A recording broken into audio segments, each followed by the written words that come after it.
이스라엘 백성들은 1년에 3차 3번의 절기를 지켰습니다. 그때에 20세 이상의 모든 남자들은 다 예루살렘으로 올라왔어요.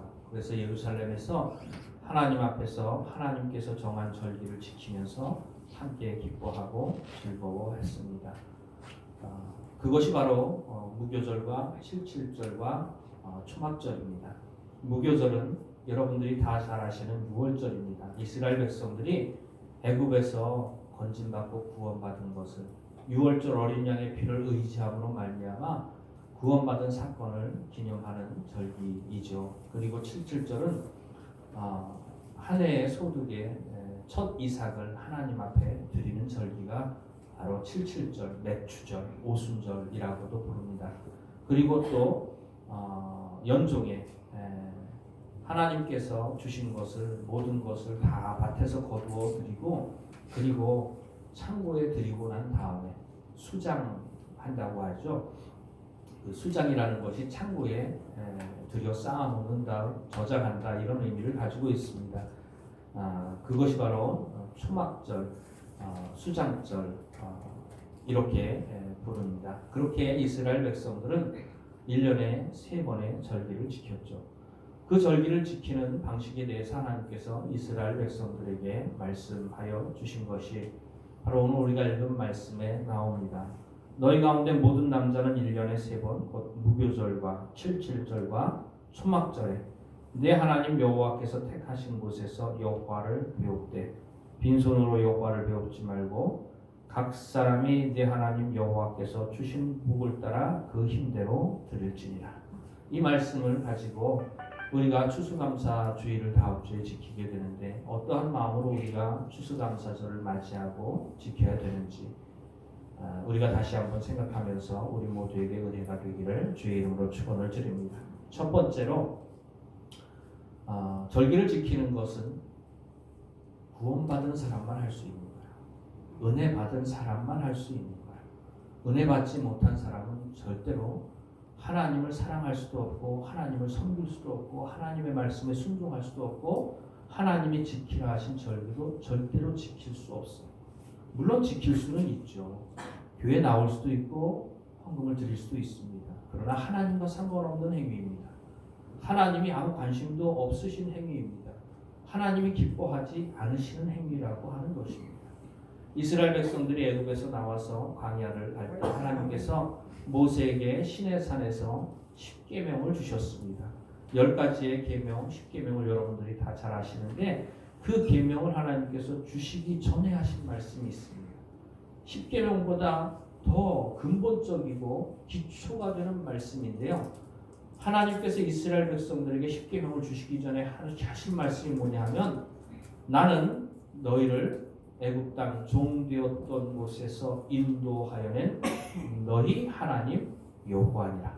하나님께서 이렇게 말씀하셨어요. 그게 무슨 뜻이냐면 10계명을 지키는 거, 안식일을 기억하는 거, 우상 숭배 안 하는 거, 하나님의 이름을 망령되이 일컫지 않는 거, 부모를 공경하는 거, 살인하지 않는 거, 간음하지 않는 거, 도둑질하지 않는 거, 거짓 증거하지 않는 것, 탐심을 버리는 것, 이 모든 것 다 중요하지만 그것에 앞서서 근본이 되고 기초가 되는 것이 먼저 해결되지 못하면 절대로 10계명을 제대로 하나님이 원하시는 대로 지킬 수가 없다고 하는 것입니다. 물론 모양은 흉내낼 수 있어요. 무늬는 흉내낼 수 있습니다. 원숭이로 훈련을 시키면 원숭이도 사람처럼 포크를 잡고 나이프를 잡고 음식을 썰어가지고 먹을 수 있다고 그래요. 그렇다고 해서 그게 사람이 되는 게 절대로 아니지 않습니까? 모양은 흉내낼 수 있어요. 하나님의 계명을 지키는 것과 같은 모양은 흉내낼 수 있지만 절대로 하나님이 원하시는 방법도 아니고 하나님이 기쁘게 받으시는 방법도 아니에요.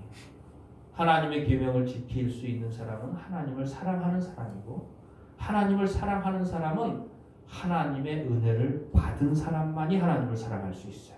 그런 사람이 계명을 지켜야 하나님이 기뻐하시는 거고 그런 사람이 기도를 해야 하나님께서 기도를 들으시는 거고 그런 사람이 하나님 앞에 절기를 지켜야 하나님께서 그 지키는 절기를 기쁘게 받아주신다고 하는 것입니다. 그러니까 절대로 하나님께로부터 그 구원 은혜를 받지 못한 사람들은 절대로 하나님이 기뻐하시는 예배도 찬양도 헌신과 봉사도 절기도 지킬 수가 없는 거예요.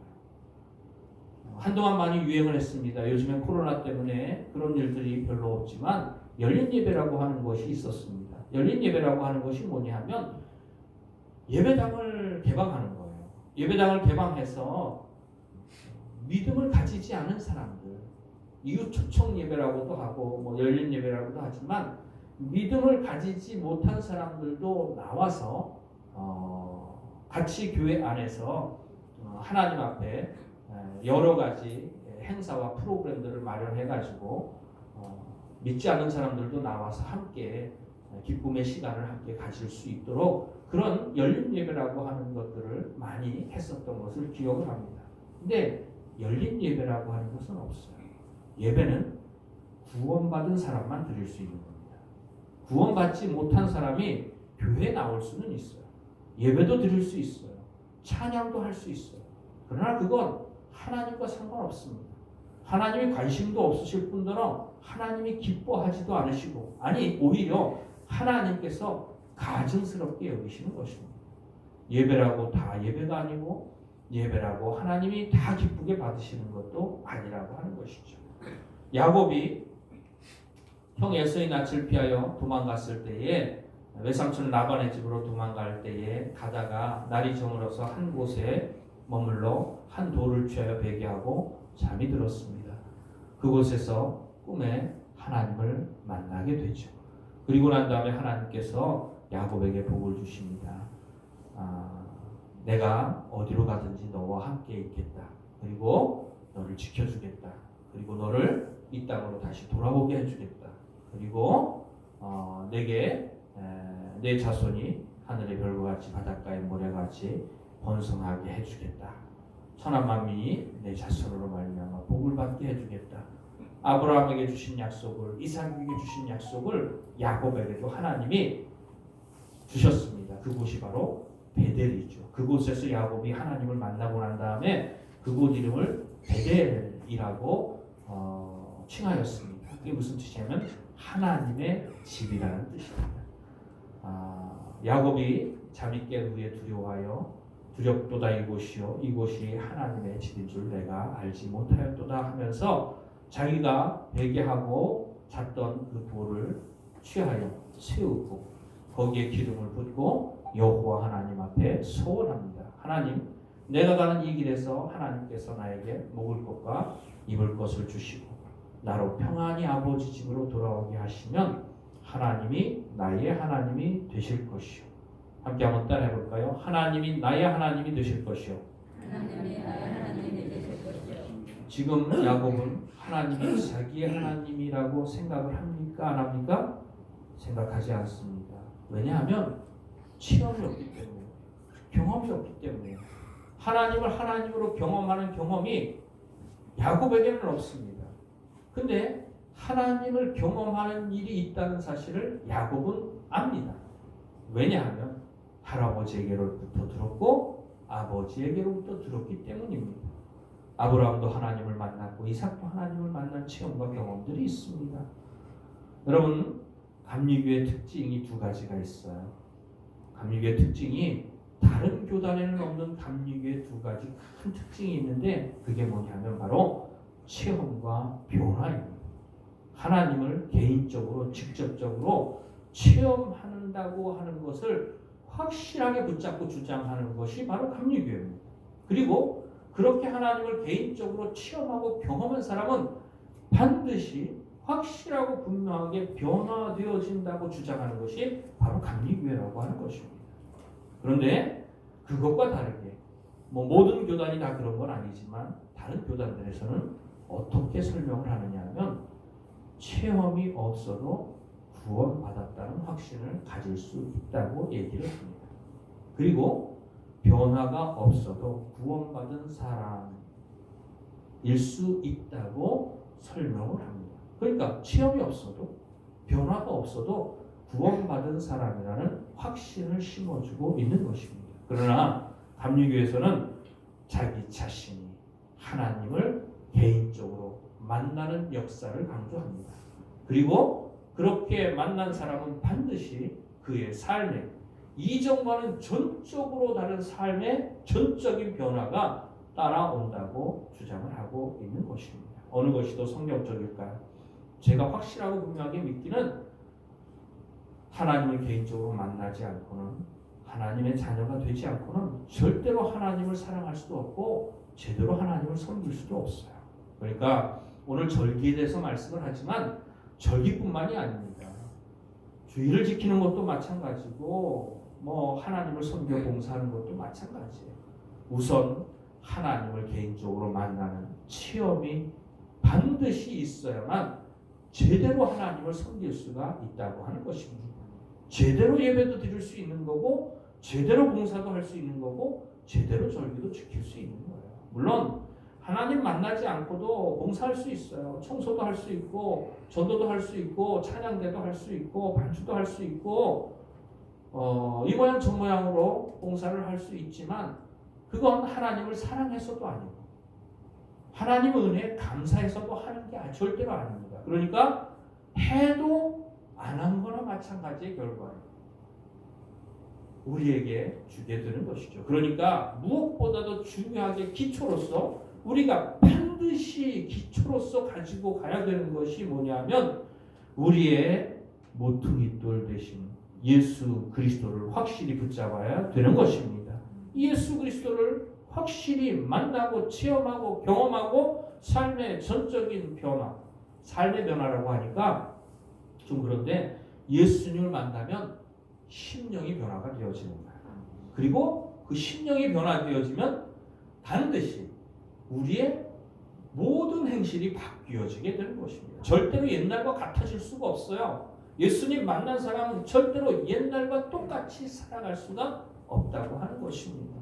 전적으로 행실이 달라지는데 그 근본은 우리의 마음이 달라졌기 때문에, 우리의 마음이 달라진 이유는 뭐냐면 하나님을 체험하고 만났기 때문인 것입니다. 그러니까 하나님을 체험하면 우리의 심령이 바뀌어지고, 우리의 심령이 바뀌어지면 반드시 우리 행실도 변화되어진다고 하는 것입니다. 절기를 지키는 첫 번째, 반드시 하나님의 은혜가 우리에게 있어야 할 줄로 압니다. 우리 각 사람에게 하나님께서 그 은혜를 베풀어 주시기를 주의 이름으로 축원을 드립니다. 그리고 두 번째로 절기를 제대로 지키려면은 하나님의 은혜를 유지해야 됩니다. 은혜 받은 사람들은 많은데 은혜를 유지하는 사람들은 찾기가 참 힘들어요. 그러니까 오히려 은혜 받는 건 쉬워요. 여러분들 부흥회 때마다 은혜 받잖아요. 부흥회 때마다 눈물 흘리고, 부흥회 때마다 회개하고, 부흥회 때마다 은혜 받고, 부흥회 때마다 사람이 달라진 것 같고 변화된 것 같잖아요. 근데 그게 얼마나 갑니까? 부흥회 끝나자마자 잊어버리지 않습니까? 여러분들 제가 설교를 잘 하지는 못하지만 설교 가운데 여러분들이 한 말씀이라도 은혜를 받잖아요. 여러분들의 마음속에 새겨지는 말씀들이 있잖아요. 그러면서 내 마음속에 하나님이 주시는 은혜들이 있잖아요. 근데 그 은혜를 얼마나 유지를 합니까? 예배당 나가면서 잊어버려요. 예배당 나가면서 잊어버려요.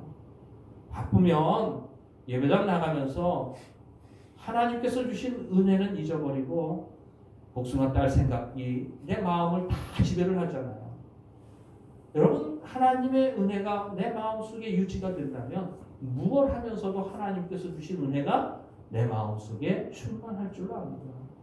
일을 하면서도, 친구를 만나면서도, 쉬면서도, 집에 있으면서도 하나님께서 내게 주신 은혜가 내 마음속에 계속해서 묵상되어지고 생각나고 감사한 마음이 우리 마음속에 있기를 주의 이름으로 축원을 드립니다. 그러니까 은혜를 받는 거 중요합니다. 그리고 그것 못지않게 중요한 게 뭐냐면 받은 은혜를 유지하는 겁니다. 근데 사실 받은 은혜를 유지한다고 제가 말씀을 드렸지만 날마다 하나님께로부터 일용할 은혜를 공급받아야만 우리가 받은 은혜가 유지되어지는 것입니다. 1년 농사를 지어서 1억을 벌고 2억을 벌었다고 쳐봅시다. 그러면 그걸 은행에 넣어두고 달달이 50만 원씩 100만 원씩 꺼냈으면 1억이면 몇 년이나 쓸 수 있어요? 한 달에 100만 원씩 꺼내서 쓴다면 몇 년 쓸 수 있어요? 한 9년 쓸 수 있어요? 9년 8년 쓸 수 있겠죠. 그런데 은혜는 그런 게 아닙니다. 은혜는 저금해 놓고 쓸 수 있는 것이 절대로 아닙니다. 날마다 하나님께서 계속해서 주시는 은혜를 공급받아야만 받은 은혜를 그나마 유지하며 나갈 수 있다고 하는 것입니다. 우리에게 일용할 양식을 주옵시고, 많은 사람들이, 아니 거의 모든 목사님들이, 거의 모든 신학자들이 우리에게 일용할 양식을 주옵시고 라는 예수님께서 가르쳐 주신 기도문을 우리가 하루를 살면서 삼시세끼를 하나님께서 내게 공급해 주시기를 원합니다 라는 내용으로 가르칩니다. 아닙니다. 절대 아닙니다. 예수님께서 무엇라고 말씀하셨습니까? 무엇을 먹을까, 무엇을 마실까, 무엇을 입을까 염려하지 말라. 이것들은 다 이방인들이 구하는 것이라. 우리가 먹을 것, 마실 것, 입을 것을 예수님께서는 절대로 구하라고 하지 않으셨습니다. 그것들은 이방인들, 하나님을 모르는 사람들이나 세상에 창조주가 있고 나를 도와주실 신적인 존재가 있는데 그분이 내게 먹을 것, 마실 것, 입을 것을 주기를 원하는 마음으로 이방인들이 하나님 비슷한 존재들에게 구하는 거지, 하나님을 제대로 아는 사람들은 절대로 그걸 구하지 않는다고 하는 거예요. 왜? 하나님이 그런 것들을 구하지 않아도 주실 거라는 사실을 마음속에 확신하기 때문입니다. 나를 위하여 하나밖에 없는 독생자 외아들을 내어주시기까지 하신 하나님께서 우리를 위하여 무엇을 아끼시겠습니까? 삼시세끼를 구한다고 주시고 안 구한다고 안 주시겠습니까? 말도 안 되는 소리죠. 예수님께서 가르쳐주신 기도는 뭐냐면 영의 양식을 구하라는 얘기예요. 하루를 시작하면서 하나님, 오늘도 이 하루를 하나님의 은혜를 주시지 않으면 내가 하나님의 뜻대로 살아갈 수 없습니다. 세상을 이기며 살아갈 수 없습니다. 죄 많은 이 세상에서 바른 길로 걸어갈 수 없습니다. 믿음을 지키며 살아갈 수 없습니다. 하나님 내게 은혜 주시기를 원합니다 라는 것이 우리에게 일용할 양식을 주옵시고 라고 하는 예수님께서 가르쳐 주신 기도문의 진정한 의미인 것을 우리 마음속에 새길 수 있기를 바랍니다. 그러니까 은혜 받고 구원받은 사람만이 제대로 절기를 지킬 수 있을 뿐만 아니라 지금도 날마다 주시는 하나님의 공급하시는 은혜가 우리의 심령 가운데 있고 그 은혜를 날마다 유지해 나가는 사람만이 하나님 앞에 제대로 된 절기를 지킬 수 있다고 하는 것입니다. 우리 모두가 다 그런 사람이 되어지기를 주의 이름으로 축원을 드립니다. 그리고 세 번째로 오늘 우리가 읽은 말씀에 보면은 각 사람이 하나님 여호와께서 주신 복을 따라 그 힘대로 드릴지니라 했어요. 세 번째로 절기를 지킬 때에 하나님께서 주신 복을 헤아릴 수 있기를 바랍니다. 하나님께서 내게 얼마나 큰 복을, 얼마나 많은 복을 주셨는지를 헤아려 알 수 있는 지혜가 있기를 주의 이름으로 축원을 드립니다. 여기서 조심해야 할 것, 하나님께서 우리에게 주신 복을 과대평가해서는 안 됩니다. 하나님께서 주시지 않은 복까지도 주신 것으로 착각해서는 안 돼요. 많은 사람들이 그런 함정에 빠지기가 쉽습니다. 자기가 받지도 않은 것을 마치 받은 것처럼 생각하는 사람들이 있어요. 예전에 하나님께서 주신 은혜를 받고 난 다음에 어떤 사람들이 있었느냐 하면은 하나님이 내게 은혜를 주시고 하나님이 나를 다스려 주시고 내 마음이 하나님 마음과 같아진 것 같고 하나님이 기뻐하시는 거 내가 기뻐하고 하나님이 싫어하시는 거 내가 싫어하고 하나님의 모습을 내가 닮아가는 거 보니까 내가 하나님과 같아지는 거예요. 예수님 마음이 내 마음이고 예수님이 걸어가신 길이 내가 걸어가는 길이고 그것이 하나님의 은혜로 된 것을 깨달아 알아야 되는데 받은 은혜보다 더 많이 받은 것처럼 착각해서 나중에 어떻게 주장을 하게 되느냐 하면 예수님이 나고 내가 곧 예수님이다. 그러니까 내가 예수다. 그래서 우리나라에 재림 예수가 300명이 넘지 않습니까? 잘못 착각, 상상, 하나님이 주시지 않은 것까지도 주신 것처럼 착각하고 자기 자신을 얼마나 대단한 사람인 것처럼 착각하고 그렇게 하나님이 주신 은혜를 과대평가해서 착각해서 그렇게 행하는 사람들도 있는 것을 보게 됩니다. 하나님이 주신 은혜를 가감해서는 안 돼. 과대평가도 문제지만 과소평가도 문제입니다. 하나님이 내게 은혜를 주셨음에도 불구하고 주신 은혜를 우리들이 온전히 깨달아 알지 못하고 하나님께서 내게 별로 많은 것들을 주시지 않은 것처럼 생각하는 사람들이 있어요. 그렇게 하나님께서 우리 각 사람에게 주신 은혜를 온전히 깨달아 알 수 있기를 바랍니다. 얼마나 많은 복들을 주셨는지 여러분들의 인생 가운데서 헤아릴 수 있는 지혜가 있기를 원합니다. 그리고 또한 네 번째로 내 힘을 헤아려야 됩니다. 하나님께서 주신 복을 헤아릴 뿐만 아니라 내 힘을 헤아려야 됩니다. 자기 힘을 헤아릴 때에도 똑같은 원리가 적용됩니다. 자기의 힘을 과대평가해서는 안 됩니다. 자기가 할 수 없는데도 할 수 있는 것처럼 착각해서는 안 돼요.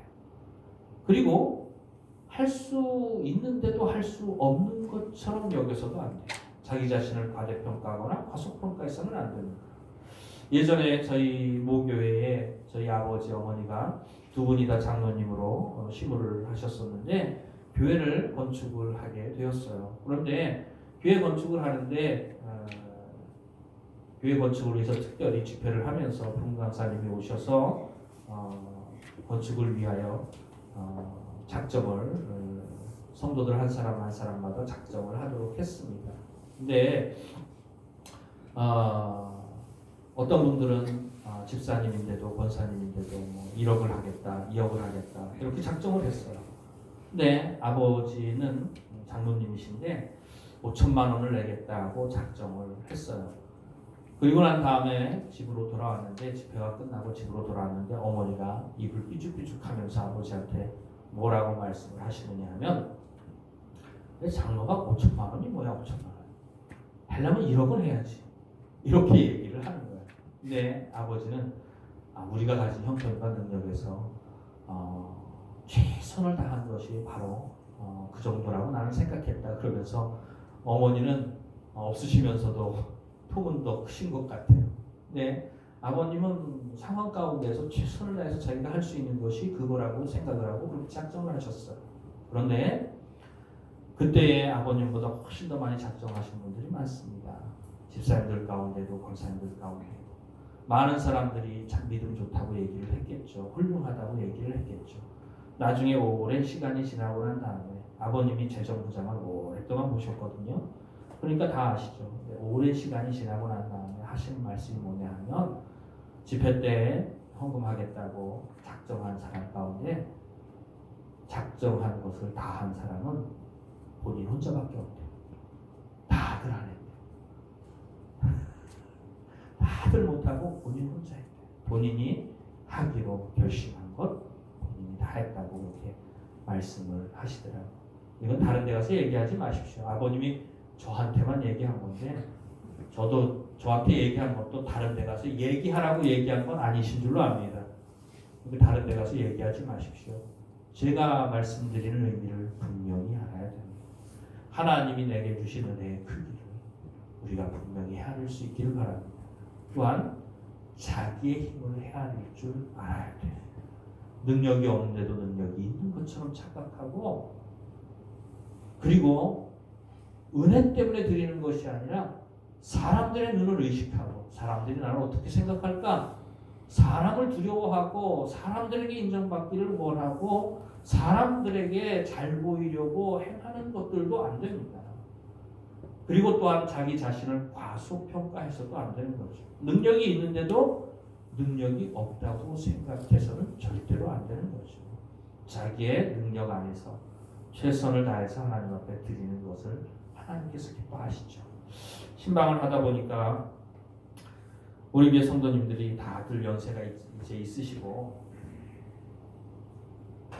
예전에는 뭐 다 난다 긴다 하시는 분들인데 이제 다 힘이 딸려가지고 어째 그래 아프신 분들이 많은지 다들 아프셔가지고 제대로 걷지도 못하시니 뭐 일인들 제대로 하시겠습니까? 뭐 억지로 일은 하지만 온몸은 다 여기저기 다 골병 들어가지고 다 힘들고 아프고 예전만 못하죠. 네, 그렇습니다.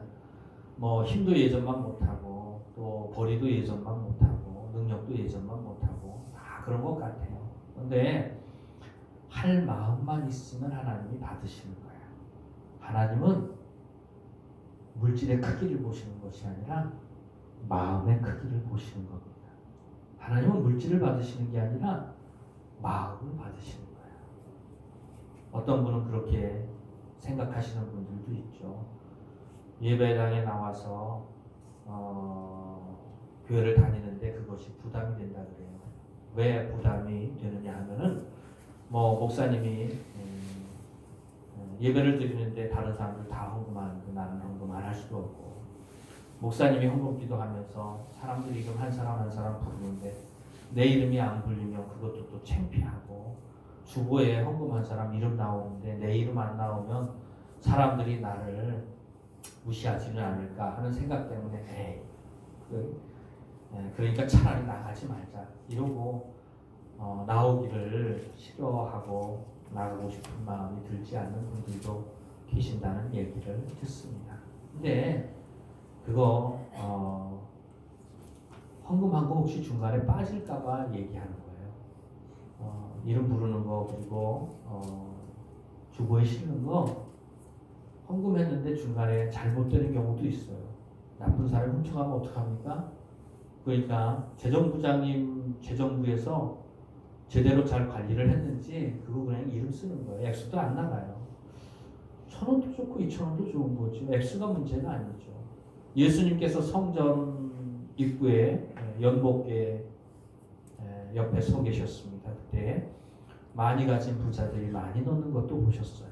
그런데 한 과부가 와서 두랬던 한 고드란트 하루 생활비에 그것을 연복궤에 넣는 것을 보시고 예수님께서 말씀하셨죠. 이 가난한 과부가 다른 모든 사람들보다 더 많이 넣었느니라. 그는 자기의 생활비 전부를 넣었느니라. 하루 벌어 하루 먹고 사는 사람이 하루의 생활비를 드린다면 자기 자신을 다 드린 거예요. 하나님은 물질의 분량을 보시는 게 아니라 마음의 분량을 보시는 하나님이신 줄로 믿습니다. 마음만 있으면 받으시는 거예요. 우리 형편 하나님이 다 아실까요? 모르실까요? 우리 형편 다 아십니다. 내 모든 형편 아시는 주님. 주님은 남들이 알지 못하는 내 형편까지도 다 알고 계십니다. 신앙생활 남 보라고 하는 거 아닙니다. 하나님 앞에서 하는 겁니다. 있으면 있는 대로, 없으면 없는 대로, 건강하면 건강한 대로, 아프면 아픈 대로, 할 수 있는 능력이 있으면 있는 대로, 뭐 없으면 없는 대로 하는 거죠. 형편 따라 하는 거고 생활 따라 하는 거죠. 자기 자신의 힘을 잘 헤아릴 수 있기를 원합니다. 그래서 자기의 힘을 과대평가하지도 말고 과소평가하지도 말고 내가 하나님을 정말로 사랑하는 마음으로 하나님께 헌신할 수 있는 분량이 어느 정도가 되는지 하나님이 지혜를 주셔서 잘 깨달아 알 수 있기를 주의 이름으로 축원을 드립니다. 그렇게 이스라엘 백성들이 1년 3차 하나님 앞에 나와 예배를 드렸어요. 우리는 1년에 3번 나오는 게 아니라 1년에 52번 나오죠. 52번 나오는 사람도 있습니다. 104번 나오죠. 104번 나오는 사람도 있습니다. 156번 나오죠. 156번 나오는 사람도 있습니다. 365일 나오죠. 365일 나오는 사람도 있습니다. 365일 더하기 156번 나오는 사람도 있습니다. 거기에 더해서 또 더 나오는 사람도 있겠죠. 네, 다 자기 능력 따라서, 다 자기 형편 따라서 할 수 있기를 바랍니다. 오늘 말씀을 마음속에 늘 새기면서 날마다 주님 앞에 나올 때마다 주일마다 절기뿐만이 아니고 주일마다 예배 시간마다 새벽마다 우리가 하나님 앞에 우리의 시간을 드리고 우리의 물질을 드리고 우리의 마음을 드리는데 그렇게 하나님을 섬기는 데 있어서 꼭 우리의 심령 가운데에 기억할 수 있는 건 네 가지. 하나님의 은혜를 받은 사람만 드릴 수 있어요. 그리고 아까 설명을 못했는데 예외가 한 가지 있습니다. 그게 뭐냐면 하나님의 구원의 은혜를 받지 못한 사람도 하나님이 나를 구원해 주시기를 진정으로 마음속에 사모하는 마음을 가진 사람은 하나님 앞에 나와서 예배드리고 하나님을 섬길 수 있어요. 그걸 하나님께서 기쁘게 여기시는 것입니다. 구원받지 못한 사람일지라도 구원받기를 사모하는 마음으로 하나님 앞에 나온다면 그걸 하나님께서 기뻐하시는 거예요. 그 여인을 제외하고는 반드시 하나님을 개인적으로 만나는 축복이 있기를 주의 이름으로 축원을 드립니다. 그리고 그 은혜를 늘 유지하면서 살아가는 우리가 되어지기를 주의 이름으로 축원을 드립니다. 그리고 날마다 하나님께서 내게 베풀어 주시는 영육간에 하나님께서 내게 부어주신 복을 헤아릴 수 있는 지혜가 있기를 주의 이름으로 축원을 드립니다. 그리고 나의 힘을 헤아려서 나의 힘을 과대평가도 과소평가하지도 말고 하나님이 주신 은혜를 따라서 내가 가진 능력에 최선을 다하여 날마다 하나님을 기쁘게 섬길 수 있는 저와 여러분이 되어지기를 주의 이름으로 축원을 드립니다. 기도드리시겠습니다.